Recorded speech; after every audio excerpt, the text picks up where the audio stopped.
সবাইকে দিয়েছেন, দিচ্ছেন, দিবেন। মাঝে মধ্যে দিতে একটু লেট করে, দেরি করে কেন? আল্লাহ তুমি চাইলে তো দিতে পারো। রব বলে যে আমি দিতে পারি, কিন্তু এখন দিলে তুই রাখতে জানবি না, সেজন্য দিব না। বলেন না সুবহান। আমার মাইকের আওয়াজ শুনতেছেন, এরকম অনেক মা বাবা আছে আজকেই ছেলে মেয়েকে আইফোন কিনে দিতে পারে এমন টাকা আছে। এরকম অনেক মা বাবা, কিন্তু ছেলের বয়স, মেয়ের বয়স এখন ক্লাস 6-এ পড়ে। ছেলে বলতেছে বাবা আমার স্যারের কাছে আইফোন আছে, আমাকে একটু দেন না। মা বাবা বলে যে তোমাকে এখন ফোন দেওয়া যাবে, তার মানে মা বাবার কাছে টাকা নাই। তো দিচ্ছে না কেন? ছেলে এত কান্নাকাটি করে চাওয়ার পরও দিচ্ছে না কেন? মা বাবা বলে যে এটা ওর জন্য এই বয়সে ভালো হবে। ঠিক তেমনি ভাবে রবও আমাদেরকে কিছু কিছু নিয়ামত দিতে একটু দেরি করে, যেন আমরা সেটাকে উপযুক্ত সময় পেতে পারি। ওই উপযুক্ত সময় আসা পর্যন্ত যেই অপেক্ষা করতে হয়, ওই অপেক্ষার নামেই হচ্ছে ধৈর্য ধরা, ওই অপেক্ষার নামেই হচ্ছে সবর করা। ধৈর্য সবর কি? এক কথাই বুঝে রাখবেন, আল্লাহর হুকুমের অপেক্ষার দিকে তাকায় থেকে বসে থাকার নামেই হচ্ছে ধৈর্য, এটার নামেই সবর। বলেন না সুবহান। আল্লাহ আমাদের সবাইকে সেই নিয়ামত নেওয়ার তৌফিক দান করুক। আপনাদের কষ্ট হচ্ছে না তো? বেশিক্ষণ বিরক্ত করব না, কিন্তু যতক্ষণ করব রবের প্রেম নিয়ে করার চেষ্টা করব ইনশাআল্লাহ। আল্লাহ পাক বলে যে আমার জন্য কি কর, জোরে জোরে জোরে। এবার আসেন, আপনি আমি মায়ের পেটে ছিলাম না 7 মাস 8 মাস 9 মাস।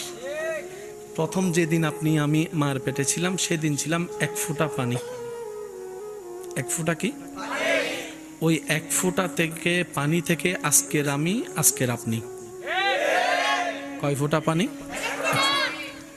যারা আলট্রাসোনোগ্রাফি দেখেছেন তারা জানে 6-7 মাস 8 মাস হওয়ার পরে বাচ্চার একটা রূপ দেখা যায় মায়ের পেটে। সুবহানাল্লাহ জোরে বলুন। আচ্ছা, তো এই বাচ্চার যে খাওয়া, আমার যে খাওয়াটা আল্লাহ আপনাকে আমাকে কিভাবে খাওয়াইয়েছেন? নাভির মাধ্যমে। এই জিনিসটা একটু বোঝার চেষ্টা করবেন। নাভির মাধ্যমে দুনিয়াতে আসার পরে আমরা মরণ পর্যন্ত খাবো কি দিয়ে? একটু জোরে বলেন। অনেক সময় আপনারা দেখবেন নাভির মধ্যে আমরা কিভাবে খাই, এটা বোঝার জন্য আল্লাহ আমাদেরকে সেই নিয়ামত দিয়েছেন। অনেক সময় রুগী দেখতে গেলে দেখবেন খাবার পাইপটা কোন দিকে থাকে? আমি বলবো না, আর একটু জোরে। ও ডাক্তার, এটা কি? খাবার নল। সুবহানাল্লাহ জোরে বলে। তো খাবার নল এইদিকে কেন? খুব মনোযোগ, খুব মনোযোগ। বেঁচে থাকার জন্য, সুস্থ থাকার জন্য, পাওয়ারি ওষুধ লোড নেওয়ার জন্য খাবারের দরকার।